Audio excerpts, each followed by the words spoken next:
An interview with former Secretary of State Mike Pompeo. We're going to talk about the origins of COVID and also about American foreign policy.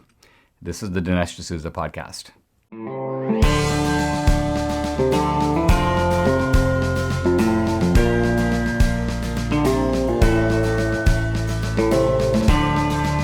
America needs this voice.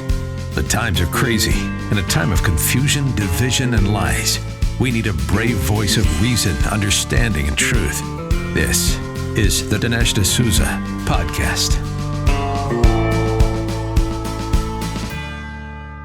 At a time when the United States is bitterly divided, there are talks about these kind of unbridgeable chasm of values, not just of political parties in the United States.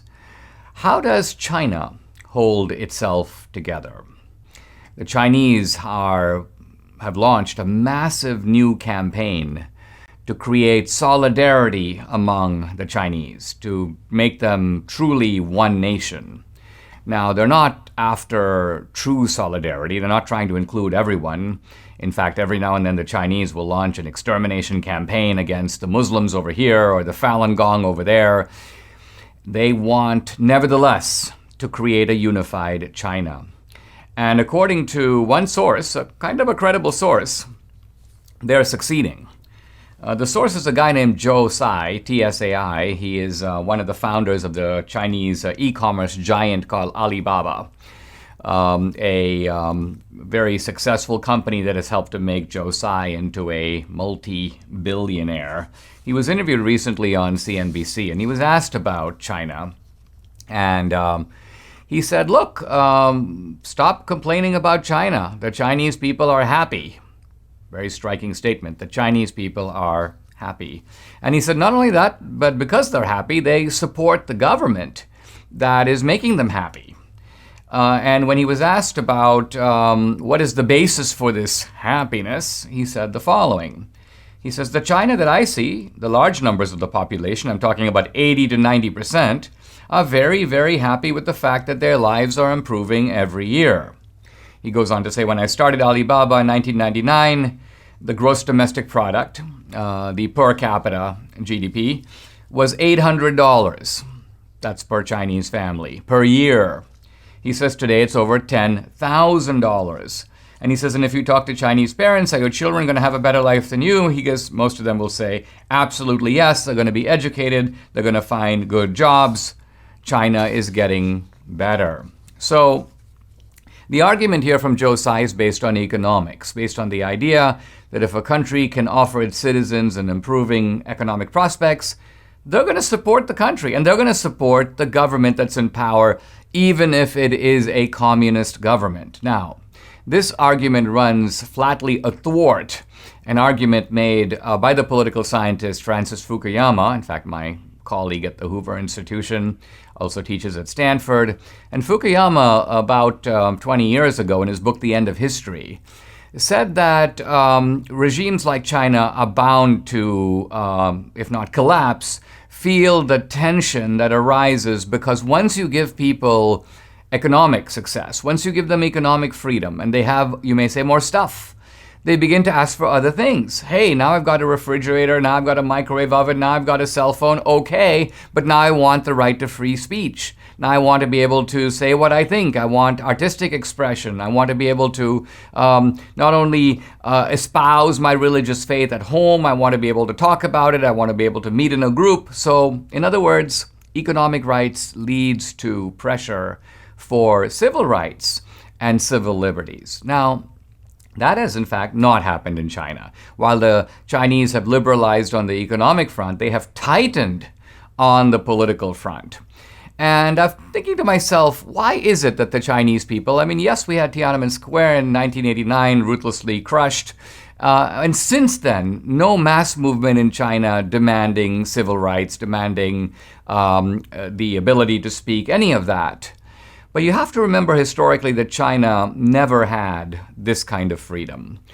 China has always been an autocracy of one form or another. Now, the Chinese Communist Party took power in 1949, and then you had the Maoist regime for about 25 years, very repressive. Now there was economic liberalization under Deng Xiaoping, but that economic liberalization didn't bring any other type of liberalization.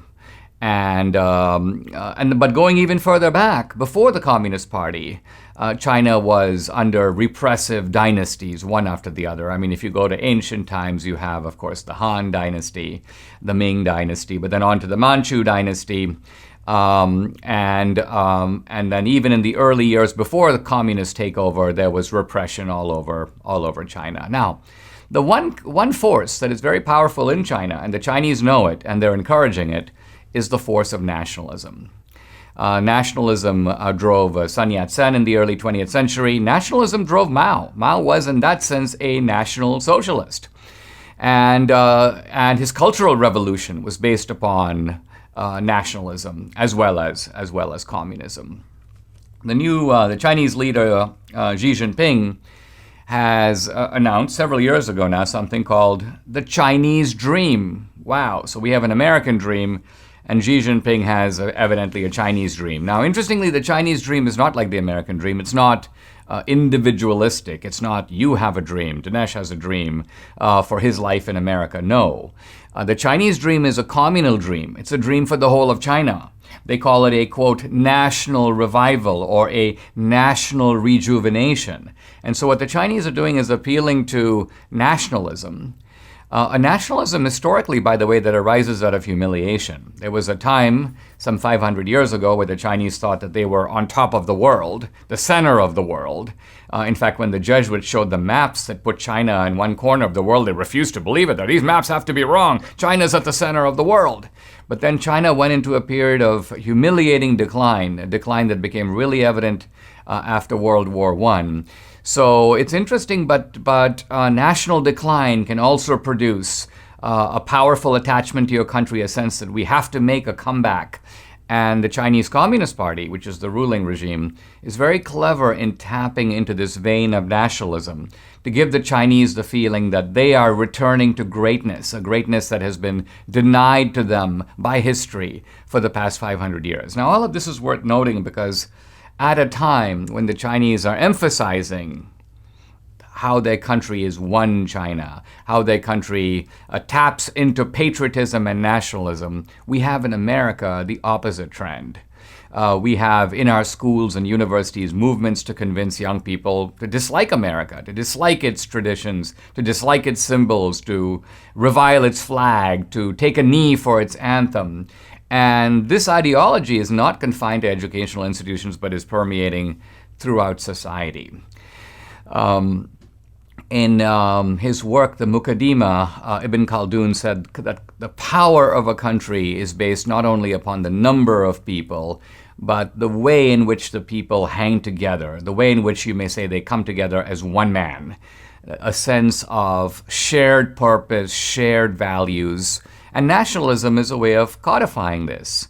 So to me, it is alarming on the international front that the Chinese are able successfully to tap into this unifying force of nationalism. By the way, Trump was appealing to American nationalism, but the left is anti-nationalist. The left emphasizes ethnic identity, ethnic allegiance, not national allegiance. So the left emphasizes, by the way, ethnic identity to all ethnicities except the white ethnicity. Blacks should be proud about being black, Latinos should be proud about being Latino, but white people should be ashamed of being white. So there's a kind of a peculiarity to it, but the bottom line of it is it weakens the bonds of national unity and national consciousness.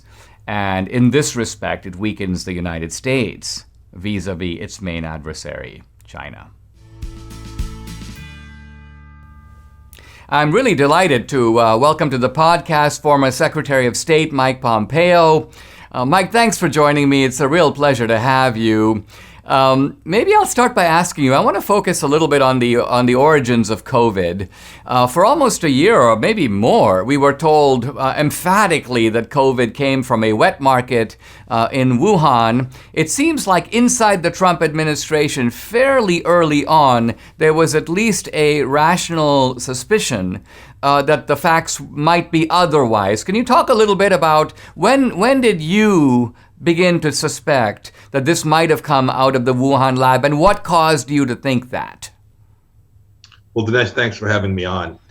You've got it right. Sometime in the spring of 2020, we had begun to collect inside the State Department a set of, to call it data overstates, but a set of facts that were leading us to believe that a very likely place that this virus might have come from was this viral institute, right? I mean, think about it. It almost sounds too ordinary, right? A virus from Wuhan. We knew it had come from Wuhan because you'll remember, Dinesh, we had 14 diplomats in Wuhan. We had a consulate there. So I had people on the ground, and we actually were able to get them out, sent a plane in to get them out. So we had people on the ground working there. So we knew about this virology lab and its existence. We knew it had military connections.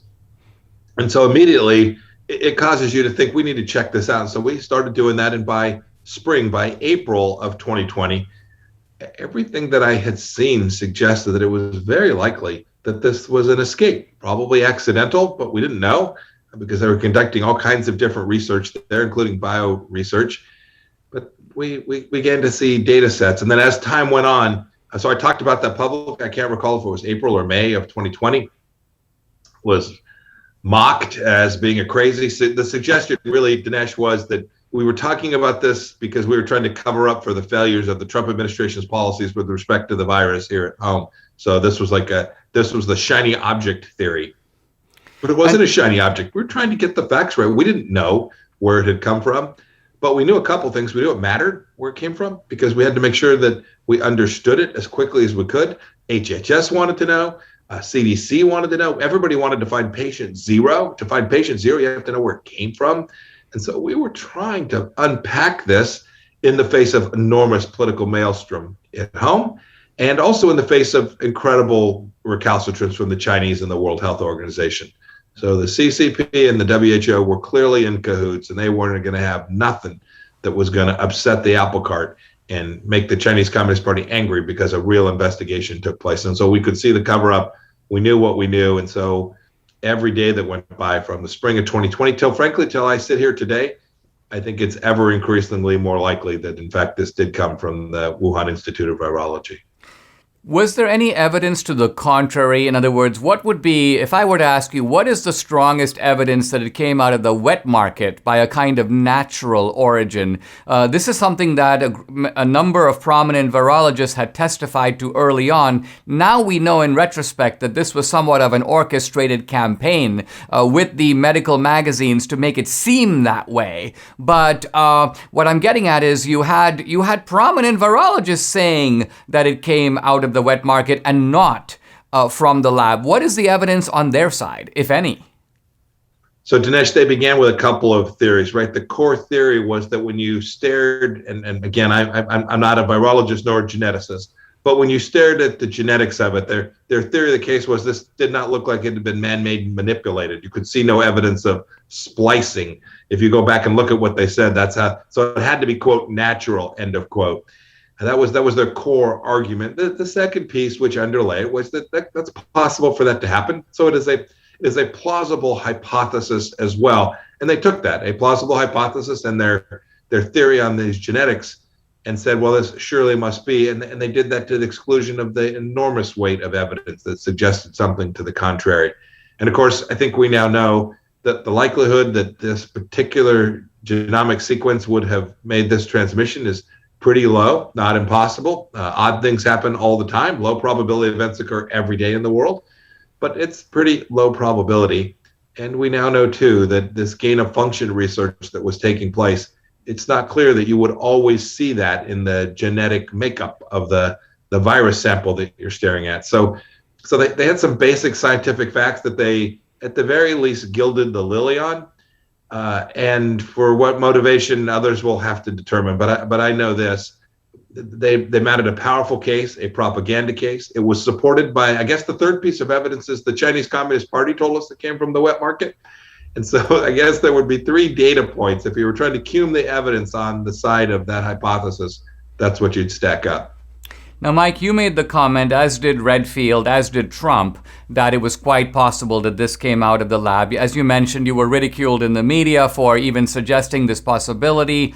Now, there was, as I understand it, an ongoing inquiry inside the Trump administration that carried on to the very end. And then I saw it reported that once the Biden people came in, they declared that this was kind of a politically tainted investigation, and they shut it down. Can you talk a little bit about that process? How far were you underway in this investigation? How close were you to finding out anything at all? And why would they shut something down when you'd think they would want to know too? It's the strangest darn thing, Dinesh, that you would want to close down a scientific inquiry, which is what we were engaged in. It was led by David Asher. We had a big team. Tom Donano, Miles Yu was helping work on it. There's no BS. We'd have people show up and tell us they had the answer. We'd kick it out because we didn't think it was credible. This wasn't political. We were trying to figure this thing out. And you saw we made real progress. We were able to determine that there were scientists that had become ill in the fall of 2019 that were working at the laboratory. The symptoms of their illness looked for all the world to be what we call COVID-19, the Wuhan virus. We know they were engaged in military activity at that viral research lab. And then we had just this amazing track of trying to get the Chinese to share just even the most basic information about what happened. And instead of providing answers about the laboratory, they disappeared doctors from there. They made journalists who were working on this go away, stole their notes, never let them communicate again. The cover-up about this laboratory was massive, leading us to believe further that there was at least something taking place in that laboratory that they didn't want the world to know about. I can't account for why this administration wouldn't be interested in it. There was a hearing yesterday. The Democrats didn't show up to it. This shouldn't be partisan. I mean that this is serious business. We had almost 4 million people killed around the world. Over 500,000 Americans died. Billions of dollars in wealth destroyed. This could happen again, Dinesh. This laboratory, Dinesh, still operates. I mean, we're talking here today, and someone is sitting there today in that laboratory working on something. And the safety protocols are no different today than they were then, as best I could tell.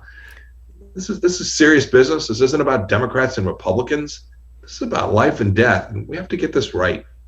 Now, you mentioned the fact that there was a collaboration, at least to a degree, between the Chinese military and the Chinese Communist Party and the virologists working at the Wuhan lab. There's been a shift in the public debate, which now acknowledges the possibility of what is called a lab leak theory. But to my knowledge, no one has even publicly seriously considered the possibility of COVID-19 as a kind of bioweapon. I think it was Machiavelli who said a long time ago that when your enemy makes a very obvious blunder, always suspect deception. And I think what he was getting at is that, look, this is a virus that has had, as you just mentioned a moment ago, geopolitical and geostrategic consequences. It has in some ways weakened the rest of the world vis-a-vis China. Should we at least consider the possibility that it might have been used as a bioweapon? Or do you think that that's, because I mean, based on the history of communist parties, this is not exactly a leap of faith to think, wow, they would never do this, they have too many scruples. In the back of your mind, do you think that that's a possibility? So, Dinesh, there are no scruples with the Chinese Communist Party. You nailed it there. They don't value human life. You can see this in what they're doing to a million Uyghurs in the western part of the country, committing genocide as we speak. They don't value human life. We saw that during the virus, right? What did they do? They locked down Hubei province and then sent sick people, knowingly sick, highly contagious with a lethal virus. They sent them on commercial aircraft all around the world, knowingly. Don't forget too. They sent folks to the White House on middle of January of 2020 when they knew about this virus. They had folks we were negotiating the phase 1 trade deal, and they sent folks to the West Wing of the United States of America when they knew that they had this virus, and they didn't tell anyone what was going on. So no, I never give them the benefit of the doubt when it comes to valuing human life. So could it be something worse than an accident? You know, I always leave open that possibility because we can't foreclose it. I haven't seen any evidence that would support that yet, other than what I just said, the context in which the Chinese Communist Party exists. They are about power. They're about power protection. They're about creating wealth for the Chinese Communist Party. And they treat human life as if it doesn't matter. Those things we know with certainty. We saw that squarely during this virus. It's one of the reasons we'd love to know more about what actually happened in this lab. Perhaps if we did more research, we'd find out it was something even more nefarious. When we come back, I want to ask Mike Pompeo about China's global aspirations and some of the other threats facing American foreign policy. Guys, we just have a few more days through Sunday, July 4th, for the Dinesh MyPillow special. And that is, if you buy $250, $500, or $1,000 of MyPillow merchandise, you get free books and movies, autographed books signed by me and signed to you and mailed to your address.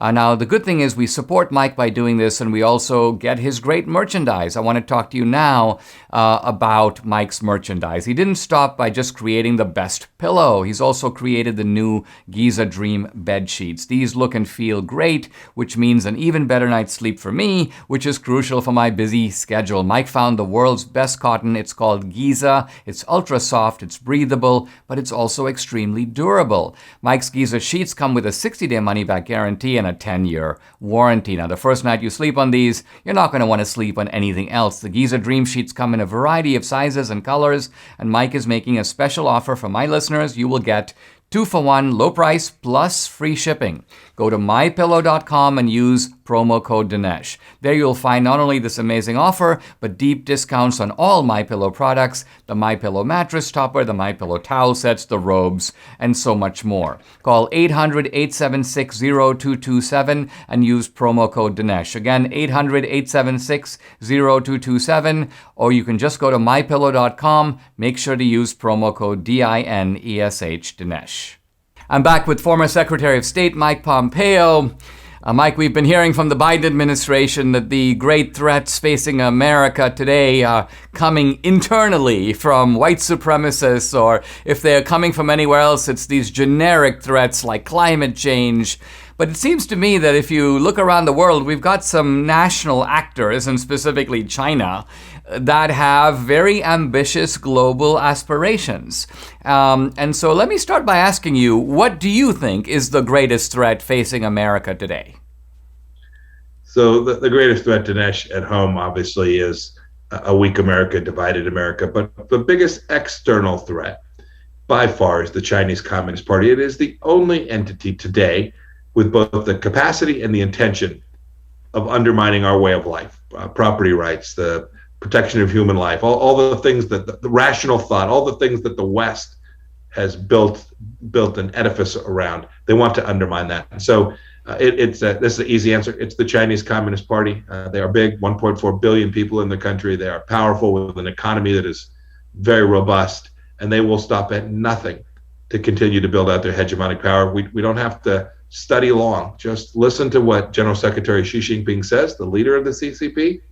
And when you listen to him, you will come to understand that this is something that the United States has to push back against and has to counter forcefully. Now, would you say that when I think about the old Soviet Union and I compare it with China, the Soviet Union, I think probably in numeric terms had a larger nuclear arsenal. And of course, we heard a great deal about that in the 1970s and 80s. The Chinese, however, are a lot wealthier. And as you mentioned, they have an economic juggernaut that would be able to fuel their global aspirations, perhaps even more than the Soviet Union. We've heard from military strategists for a while that the Chinese don't care about that. They don't have global objectives. Their objective may be to be the big boy in the neighborhood, to push their weight around in the South China Sea, perhaps exercise a certain kind of intimidation over Taiwan, maybe scare away South Korea and India and a couple of other players. But they're not trying to be a global superpower. How do you read the intentions of the Chinese, and are we in, you may say, a new sort of Cold War? Dinesh, they're very clear about their intentions. They want to be a global superpower. This is their objective. And they'll use every tool. So I understand why the military folks talk about the fact that the Chinese military is focused on the first island chain and then the expansion of their power. But there are other tools. their information campaign, their propaganda campaign around the world. Indeed, right here in the United States, massive spying operations that forced us to close the Chinese consulate in Houston, Texas.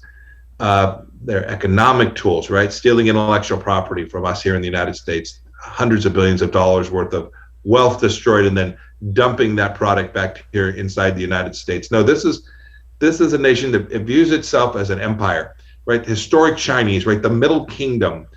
So they want to be at the very center of the world. They want the rules to be their rules. You see it in the way they're creating their digital currency now to try and take and replace the dollar as the reserve currency around the world.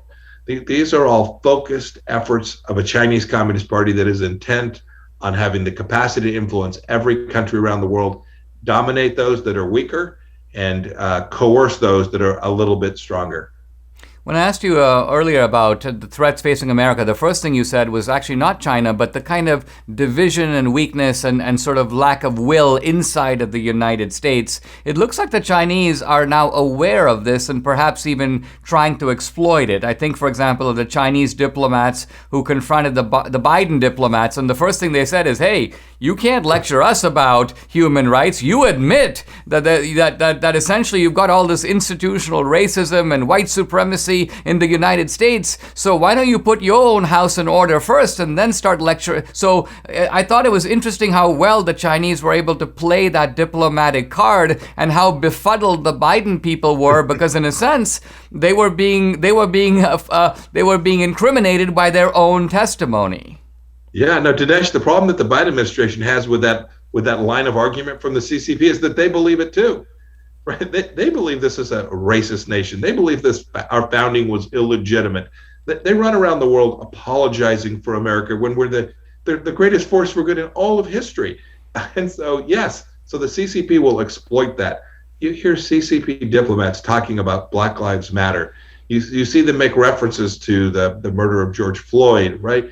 You see that. And as America's chief diplomat, I saw around the world, it wasn't about traveling there to go make friends with them. We needed to be clear. We were working for America first. We were going to put the priorities of keeping our citizens safe and free and prosperous first. And when we did that, we were going to deliver the goods for them too. And if you don't understand, if you can't see the absolute absence of any parallel, any moral equivalence between the United States, with all of its challenges, between the United States and the Chinese Communist Party, then you are doomed in your diplomatic efforts around the world. You can't deliver it. And the CCP will exploit it. They'll tell every country around the world, look at those Americans. Look how messed up they are. You should be with us. We're the strong horse, right? This is a Middle Eastern idea of the strong horse. We're the strong horse, and America is in decline. I fear that the left in the States believes that. They believe that this was a ill-founded nation that is now in decline, and we're just going to try and manage our way through that. I don't accept that premise. I think they're fundamentally wrong. And that really is the hallmark of the difference between how we thought about America and its place in the world and how this administration does. Let me ask you finally about the role of radical Islam in this picture. Do we have a separate threat coming from radical Islam that is distinct from the Chinese threat? Or is it the case that America's enemies are somehow making common cause with each other? My wife Debbie's from Venezuela, and she notices, for example, that you got the Chinese in Venezuela, but you got the Iranians in Venezuela. And in some senses, they appear to be allied, at least allied in their opposition to the United States. Talk for a moment about the sort of Chino-Islamic alliance and say a word, if you will, about Venezuela. So that's a good point. I talked about this in Venezuela. You have the Russians, the Chinese, and the Iranians, the Cubans, of course, in Venezuela, running a police state that's destroyed millions of lives and caused over 10% of the Venezuelan people to have to flee. It's a calamity. I think there are ideological differences between the Marxist-Leninist views of the Chinese and the Islamist views of these extremists in Iran. But suffice it to say, the enemy of my enemy is my friend certainly works there. But we see it not just in Venezuela. Look at the Iran deal. The administration wants to go back into this failed nuclear agreement. The Chinese want to go back into the deal. The Iranians want to go back into the deal. The Russians want to go back into the deal. And the Biden administration wants to go back into the deal.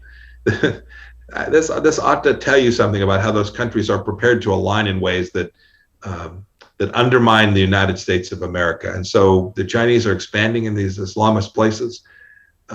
We have a threat that is certainly separate from Islamist terror, but one that will certainly, what's a polite way to say it, play footsie with the Chinese and vice versa when it's in their common interest.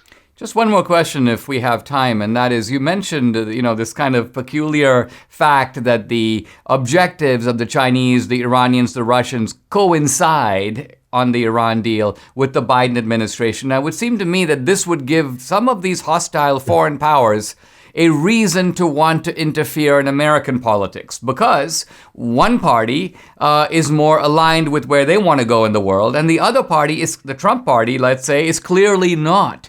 Do you believe that these foreign actors have these objectives of meddling in American elections? And if so, is that something that needs to be more carefully looked at? Dinesh, they absolutely do. They have preferred candidates, parties. They have things they'd prefer that America did. And you can coerce it with your military, or you can conduct information and propaganda campaigns around the world and inside the United States to undermine those beliefs, those parties, those principles that make life more difficult for you if you're the Chinese. They are fully engaged in the propaganda war here in the United States. We see it in our universities and schools. We see them stealing research from them. There's 360,000 Chinese students studying in the United States of America on any given year. So yes, they are working to conduct information campaigns. And by the way, they coerce, we've seen this, Dinesh, they coerce American businesses as well. So it is a multifaceted effort to shape American culture and American politics and American thinking, in an effort that is much more in line with the things that they hope to achieve around the world. So this is an easy question. The answer is yes.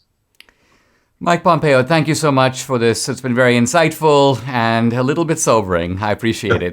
Dinesh, thank you, sir. So long. We got to do something about court packing, and now there's something that you can do. Court packing is the tool of left-wing authoritarians. Hugo Chavez packed Venezuela's Supreme Court with his socialist cronies and paved the way for his tyrannical regime. Now Joe Biden and America's socialist radicals want to pack our Supreme Court with 4 new leftist justices. Now, court packing isn't some policy scheme to improve the courts. It's basically a coup to take away your constitutional freedoms and to turn America into a socialist country. Now, this is why the First Liberty Institute, the largest legal organization in the nation dedicated to defending religious liberty in America, is doing something about it. First Liberty recently launched SupremeCout.com to serve as a one-stop shop in the fight against court packing and help patriots like you learn the truth about what's happening in our courts. More importantly, there's a big Take Action button that you can click to do your part to stop the Supreme Court coup. If you want to defend our God-given freedoms and stop the left's court-packing scheme, head over to SupremeCout.com/Dinesh. That's SupremeCoup.com/Dinesh. Is the Biden administration, the Justice Department, and the left undertaking a project of deprogramming the January 6th protesters?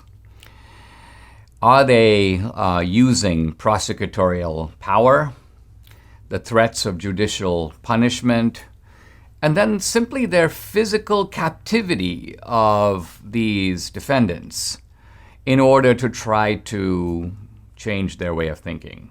Now, I do want to point out that this is a psychology that is not unheard of on the left. First of all socialist regimes do this. Second, I saw in my own case, very different type of case, but a campaign finance violation. But here was my judge, Judge Berman, and part of my sentence was mandatory psychological counseling. Now, what purpose could that have? It was clearly not because I was, Jeffrey Dahmer nutso with bodies in my refrigerator. No, it was obviously based upon the idea that there must be something wrong with my psyche that perhaps some counseling could undo. Now, happily for me, this counseling didn't take, so to speak. But it's very disturbing to see what's going on with some of the January 6th protesters. And I want to focus here on one of them. And this is a grandmother, 49 years old, a grandmother of 5. And her name is Lloyd, Anna Morgan Lloyd. She issued a remarkable statement at her sentencing to the judge. She goes, "My lawyer has given me names of books and movies to help me see what life is like for others in our country. People of all colors should feel as safe as I do to walk down the street."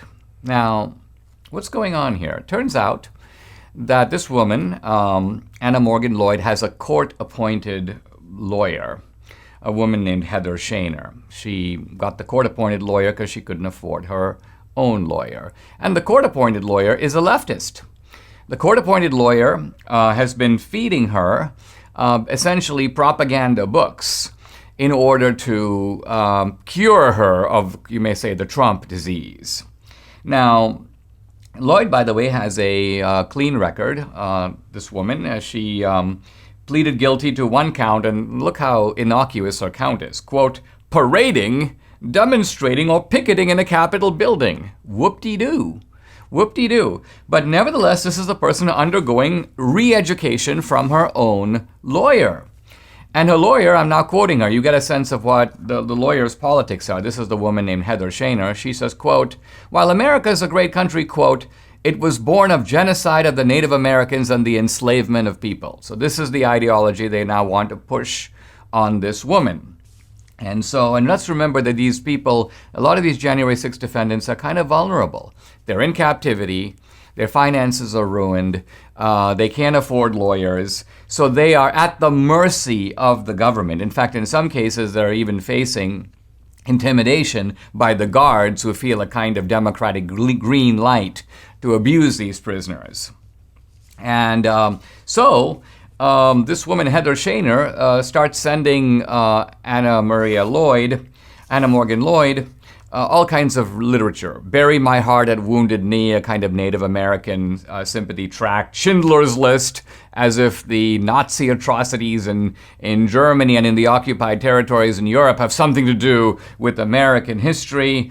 A documentary called Burning Tulsa, as if the past in Tulsa 50 years ago, by the way, the Democratic Tulsa of that time, somehow explains what's going on in America today.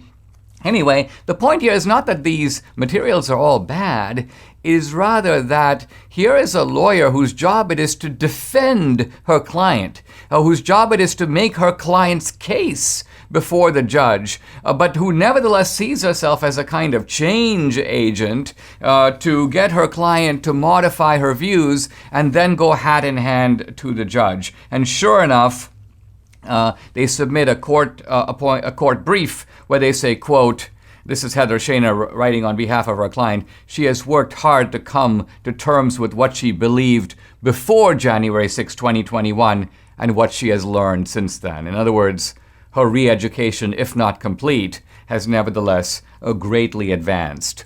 And the judge goes, okay, we'll give her a light sentence, 3 months probation, and a $500 fine. Now, while the Justice Department, I'm now quoting Joshua Rothenstein, the assistant U.S. attorney handling the Lloyd case, he says, quote, we don't prosecute people based on their beliefs. But this is, in fact, a flat-out lie. Because when you look at the documents submitted by the Justice Department in every single case, they talk about what they describe, in a sense, as the kooky beliefs of these defendants. And notably, quote, their belief that the 2020 election was stolen. So on the one hand, they say, we're not prosecuting based on their beliefs. On the other hand, they're using these beliefs to tell judges, hey, listen, you can't let this guy out. He needs to be in solitary confinement. He's a danger to the country because he believes that the election was stolen. So these are ways in which the Biden administration is criminalizing political dissent, is taking an act of political protest that occurs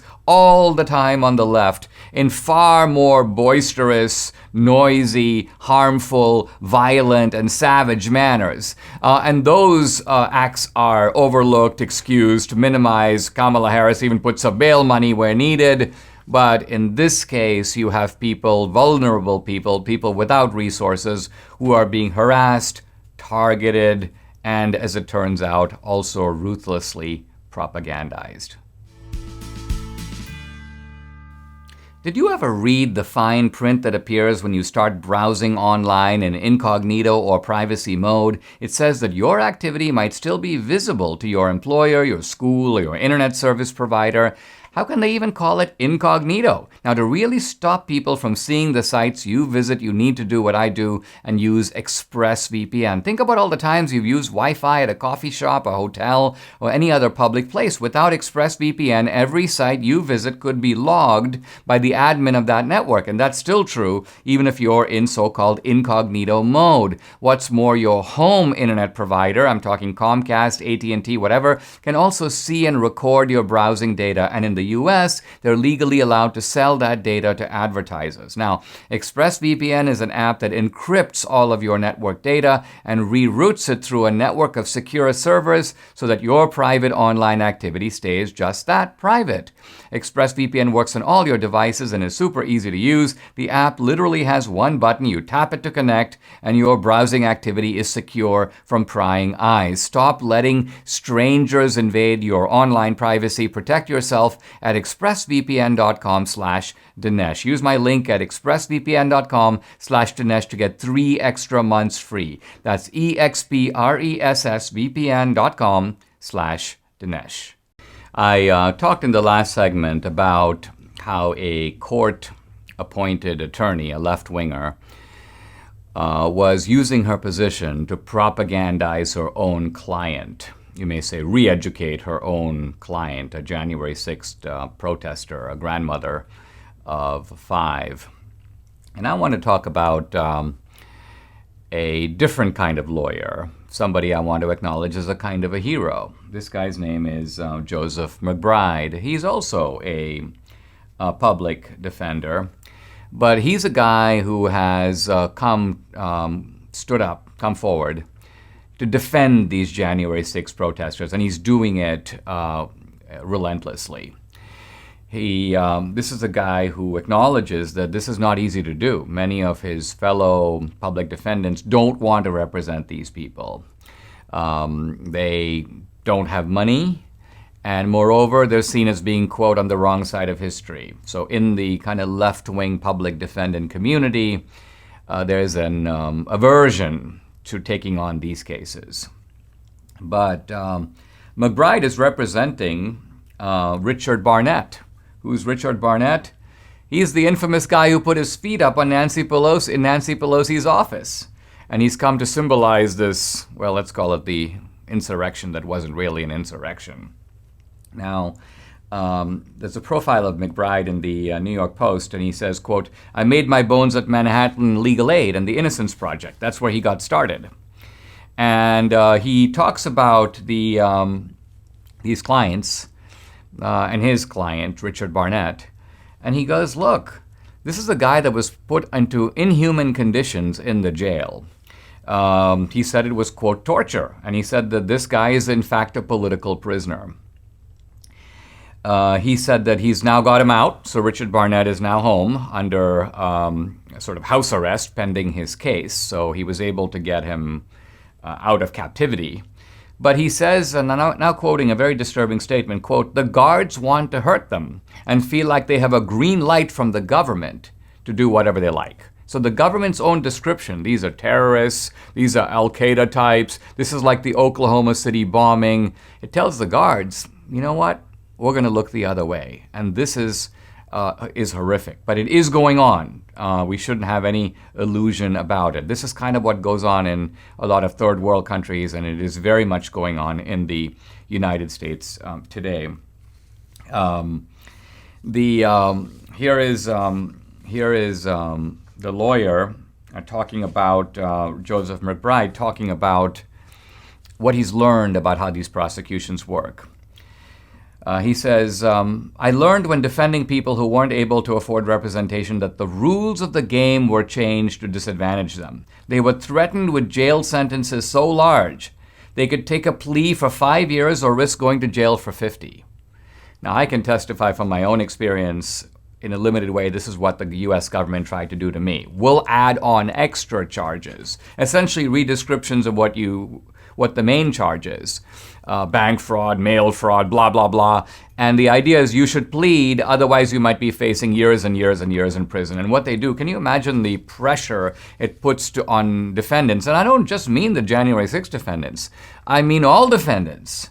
Especially indigent defendants, where the government is saying to them, okay, listen, you want to face the prospect, you're 22 years old, that you won't get out of jail till you're 60, or sign right here a plea deal. And this is, by the way, and this is what McBride is, this is why the government has a 98% conviction rate. It's not because everyone did it. It's not because the government is such amazing prosecutors. They use the legal bludgeoning of the plea bargaining system to force even innocent people to plead guilty to things that they never did. This is a point that so many people don't understand. Even on social media, people go, oh, Dinesh, well, you pled guilty. And I'm like, well, yeah, but do you know the legal bludgeoning that goes into pleading guilty? Did I exceed the campaign finance law? Yeah, but I could have argued selective prosecution. I could have argued that other people did the same thing and never got anything. So this would be my defense before a jury, but it doesn't make any sense to go forward with it. Why? Because of the huge risk you're taking of destroying your life if the jury does, in fact, side with the government. And so back to the Richard Barnett case. This is a guy who was accused of, quote, taking a stun gun into the Capitol. But it turns out this stun gun doubled as a flashlight and a walking cane, and moreover, it had no batteries in it. So it couldn't possibly stun anybody. And this is how the government describes, quote, a deadly weapon. And so they're trying to make people violent who are not violent. They're trying to take small things and interpret them in such a way that they have exaggerated significance. The government did offer Richard Barnett a plea deal, 7 years. 7 years. He refused it happily. But here you get a profile of these unfortunate people who are really victims and political prisoners, and there are only a few brave men like Joseph McBride, who are willing to stand up and give them the legal defense that they are, the vigorous legal defense that they are constitutionally entitled to. Debbie and I have gotten to know Dr. Douglas Howard, who founded the company Balance of Nature. Now, this is one remarkable dude. He convinced us we're not eating enough fruits and veggies, even though we thought we were. Now, you don't need to eat the stuff you don't like. Turn to the Balance of Nature solution instead. Can you imagine how you'd feel if you were eating 10 servings of fruits and veggies every single day? Debbie started first, and I'm doing it too. These are the little bottles. This is the veggies. This is the fruits. And they each have an aroma. They have a great smell, the fruit smell. So we take 6 daily capsules and we're all set. Debbie loves how they smell. We get all vital nutrients sourced from 31 fruits and veggies every day. Debbie also swears by this. This is the Balance of Nature fiber and spice. You dissolve it in water or juice. Debbie says upon using it, she's never been more regular. Now join us and experience the Balance of Nature difference for yourself. For a limited time, all new preferred customers get an additional 35% discount and free shipping on your first Balance of Nature order. Use discount code AMERICA. Call 800-246-8751 or go to balanceofnature.com and use discount code AMERICA. I've spoken a couple of times on the podcast already about Revolver magazine and its reporting about potential FBI involvement in instigating January 6th. And here is a USA Today fact check that proclaims this whole theory, it's a theory, to be false. And I want to look at this fact check because it kind of is a way that these fact checks work, or to put it differently, we can see how the fact check process is manipulated in order to come up with a preordained result. So fact check. Claims of FBI role in January 6th Capitol attack are false. False. So that means, according to the fact check, that the FBI was not involved in January 6th. Now, is USA Today able to prove that? As it turns out, absolutely not. After talking about how there was an article in Revolver and Matt Getz is demanding that the FBI answer questions, USA Today says this: legal experts say that term, which is unindicted co-conspirator, cannot be used to describe FBI agents or undercover government operatives. They quote Ira Robbins, an American university law professor, saying that there is a distinction between an FBI informant or operative and, quote, an unindicted co-conspirator. Well, everyone agrees that there is a legal distinction, but that doesn't mean that this legal distinction was respected by the FBI, which doesn't always respect these distinctions. And then they quote Robbins saying this: while it's possible FBI agents were acting undercover in extremist organizations involved in the riot, stop right there. Right there is an admission that the Revolver article might be true. The FBI might well have penetrated these organizations and might have been involved in instigating and carrying out this, quote, riot. Nevertheless, he says, quote, that would not necessarily mean they had instigated the insurrection. That would not necessarily mean, it doesn't logically follow that because they were involved, they instigated it. Well, of course it doesn't follow, but it leaves open the possibility that they did instigate it. Cornell professor Jens Olin told the Washington Post that there was a 1985 ruling in which the U.S. Court of Appeals said that, by definition, government agents and informers can't be conspirators. Now, again, this is completely irrelevant because everybody agrees that if somebody is genuinely a government plant inside of some sort of conspiracy, the government plant is not directly themselves a conspirator. They're not part of the conspiracy. They're part of exposing the conspiracy.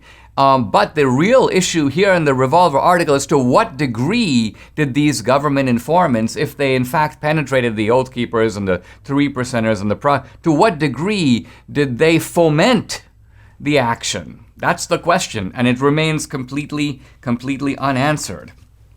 Now, we continue with USA Today. While authorities are still investigating who organized and led the insurrection, in other words, it is unknown who organized and led the insurrection, leaving open, again, the possibility that the FBI was involved. They go, nevertheless, court documents show the rioters are linked to far-right extremist groups, including the Proud Boys, the Oath Keepers, and the 3%ers. Think of what kind of irrelevant nonsense this is. No one denies the involvement of these groups. The question is, did in fact the FBI get inside these groups and push them into doing it? So merely saying, court documents show that it was in fact these groups that did it, is no answer to the question, what role did these agencies, these deep state agencies, play in steering these groups toward the actions that they took? Now, a USA Today review of charging documents found that all conspiracy charges are against the Proud Boys or the Oath Keepers. Again, we know that. The question we're asking is a different one. Were FBI agents part of this? The FBI vowed to penetrate these groups. Presumably they did. It's not denied that they could well have been part of the January 6th operation, and the question raised by Revolver, and it's only a question, to what degree did the government organize the effort that it then turned around and declared to be a sedition, an insurrection? Did the government, in other words, kick off the insurrection? And then their conclusion, which of course follows from nothing that I've said so far, here's the claim that the FBI orchestrated the January 6th attack on the Capitol is false. Notice the absurdity of this. How can you conclude? This is kind of like saying, based on everything I've said so far, I conclude that God does not exist. Have you proven that God does not exist? Have you offered real evidence that God does not exist? Have you shown in this case that the FBI had nothing to do with January 6th? Or if they had penetrated these groups, they played no active role in actually fomenting what happened on January 6th? That they didn't provide, let's say, for example, access to the Capitol, that they didn't open the doors, they didn't draw up the planning, they weren't, in fact, leaders of these plots to the degree that any plots existed at all. No, USA Today hasn't shown this. They don't even pretend to show it. But having not shown it, they draw themselves up to full height and go, therefore we conclude false. So this is not fact-checking. If you look at it closely, if you subject it to the simple type of analysis that you're taught to do in college when you read a document, read it critically, read it analytically, you realize that it's 99% hot air. When inflation becomes a problem, gold and other precious metals are part of the solution. Now, in May, the U.S. inflation rate hit 5%, the highest in 13 years. And you see it all around you. Higher fuel prices, higher food prices, higher car prices, construction costs, housing prices. The list goes on. So inflation isn't just coming, it's here. Now, have you protected your savings, your investments? If you haven't yet diversified a portion into precious metals, the answer is no. For decades, I never wanted to invest in gold, only the stock market. But now I, like a lot of other economists, were seriously worried about the regime we have in Washington, no sense of fiscal responsibility. So if all your investments are tied to greenbacks, you're sitting on a bit of a ticking time bomb. Invest a portion of your savings in gold and silver. Now, Birch Gold Group, that's who I purchased from. That's who you can trust to convert an IRA or eligible 401k into an IRA backed by gold and silver. That's right, through a little-known tax loophole, you can convert your retirement savings tied to the stock market into an IRA backed by precious metals. It's your hedge against inflation. Text Dinesh to 484848 for your free information kit on precious metals IRAs, or to speak with a Birch Gold representative today. With 10,000 customers, an A-plus rating with the Better Business Bureau, and countless 5-star reviews, Birch Gold can help you too. Text Dinesh to 484848 and invest in gold like I did before it's too late. I want to talk about woke politics, especially among young people, and the phenomenon of Gnosticism. Gnosticism is actually an ancient Christian heresy. And I'll come back to Gnosticism in a minute. I was actually talking to my daughter, Danielle. We were talking about the fact that traditionally it's parents who have been able to shape the way that their children think and their children's values. And of course, many of us as parents try to do that. But Danielle was saying, we're seeing today, especially on the left, the opposite phenomenon in which leftist children are pressuring their parents to move in a leftist direction. Leftist children are using their wokeness to convey to their parents, Dad, Mom, you don't know anything. I'm woke, I'm enlightened, I know more than you. And so your politics are antiquated, and America's not like that, and you've got to acknowledge and admit your white privilege and all this kind of stuff. And I was just very intrigued because I was thinking to myself, when you have children today, think of some 19-year-old or 20-year-old telling their parents, I'm woke and you're not. The obvious question is, what do you, the kid, know that the parent doesn't? What experiences have you had as a kid in your short life that put your parents to shame? And of course, if you ask the kids that, they don't know. They can't say. So if the parents were to say, okay, well, you're talking about institutional racism. Do you, have a more detailed understanding of how the institutions of America function than we, the parents, do? No, I don't really know their function at all. Do you know how the university functions on the inside? Do you know how our financial industry functions? Do you know how the mortgage industry works? No. So what gives you the arrogance of being able to think that you've got this kind of enlightenment? And of course, this is the point at which the kid gives you this kind of knowing smile, like, I've got secret knowledge. I know something that you don't, but I'm not able to say.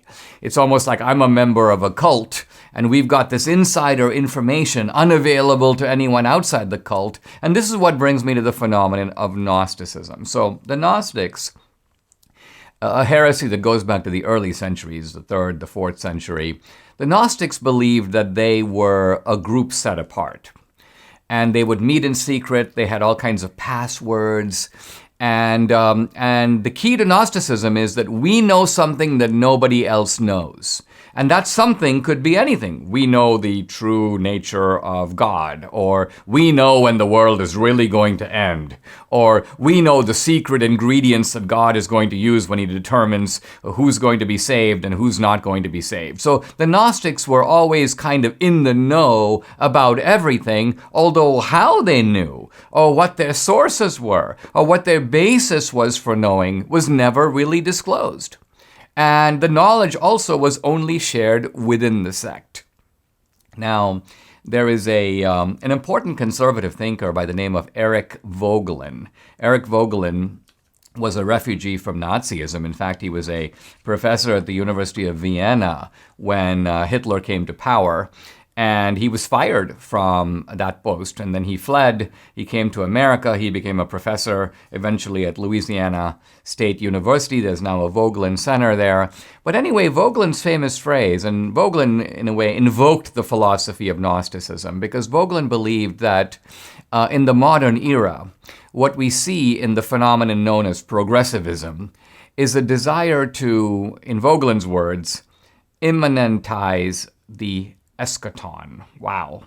Immanentize the eschaton. But what that really means, in simple English, is bringing heaven down to earth.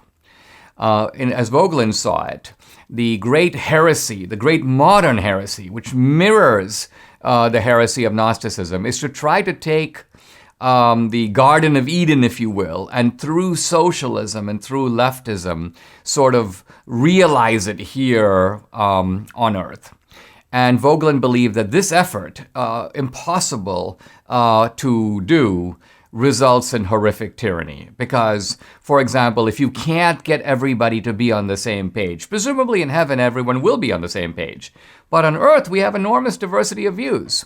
And Voegelin's view was, so what will happen is the leftists, the socialists, will try to make everybody here have the same view. But to do that, they will have to shut people up. They will have to silence freedom of speech. They will have to torture people. So Voegelin saw modern tyranny as arising out of a modern application of the ancient Gnostic impulse.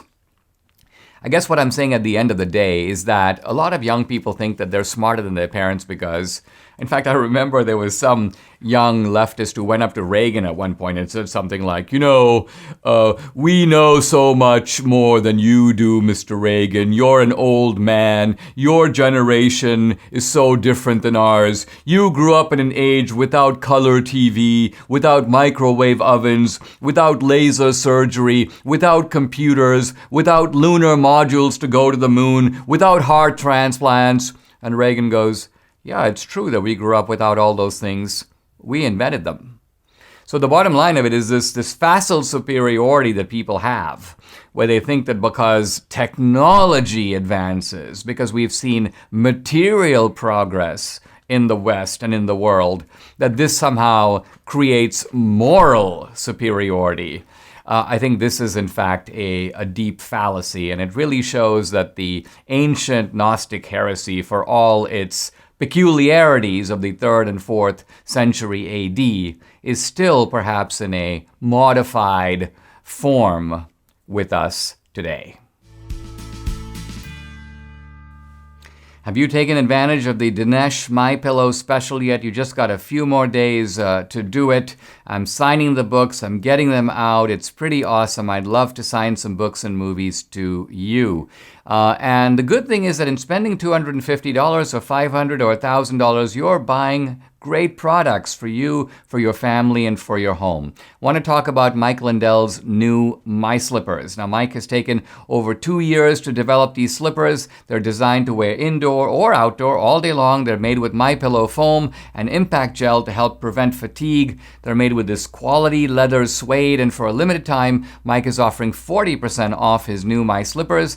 By the way, these My Slippers are so comfortable, you're going to want to get some for the whole family. We actually did. Here's Danielle with her moccasins, and of course, Debbie and I just love ours. I got the moccasins. She got the slip-ons. Go to mypillow.com and use promo code Dinesh. By the way, deep discounts on all the MyPillow products, the pillows themselves, the Giza Dream bed sheets, the MyPillow mattress topper, and MyPillow towel sets. Call 800-876-0227 or go to mypillow.com. Make sure to use promo code Dinesh.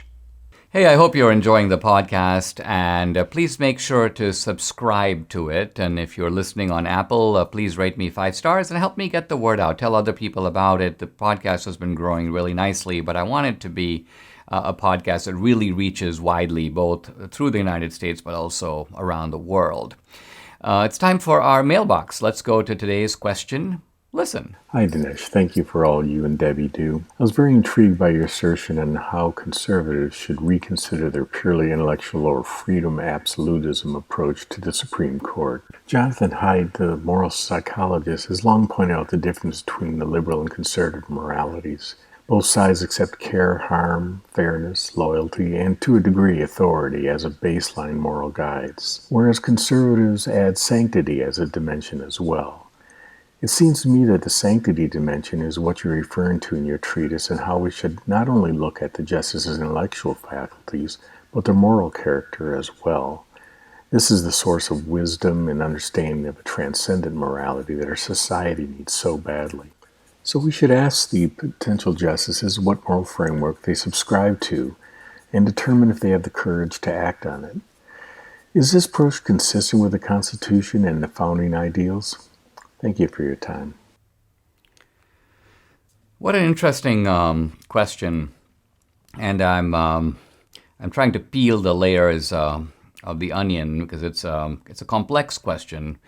Let me address it in a couple of different ways. First of all, I take you to be saying that conservatives believe, and this is a dividing line between us and the left.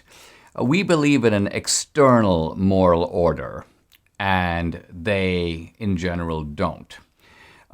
We think that there is an order that comes from God, or it comes from nature. The founders actually spoke about nature's God. But the idea is that it's not something that we come up with. When you look, for example, at the Ten Commandments, those are God's commandments. And even if you don't take them that way as commandments given, quote, from above, the idea that there is right and wrong is built into nature. It's not just something subjectively, it's wrong because I say so. No, it's wrong, and it's my job to recognize that. So we believe in that sense in this external and transcendent moral code. The left often thinks of morality as something not only man-made, but something that each individual makes for himself or herself, or I guess I should say in today's era, itself. And I think this is all correct. Now, how does it apply to the court, and how does it apply to the Constitution?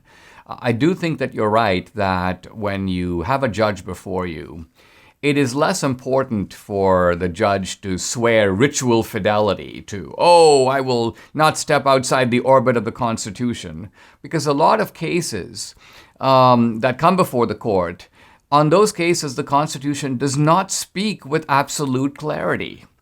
And this is something, by the way, that even Lincoln realized in the debates leading up to the Civil War.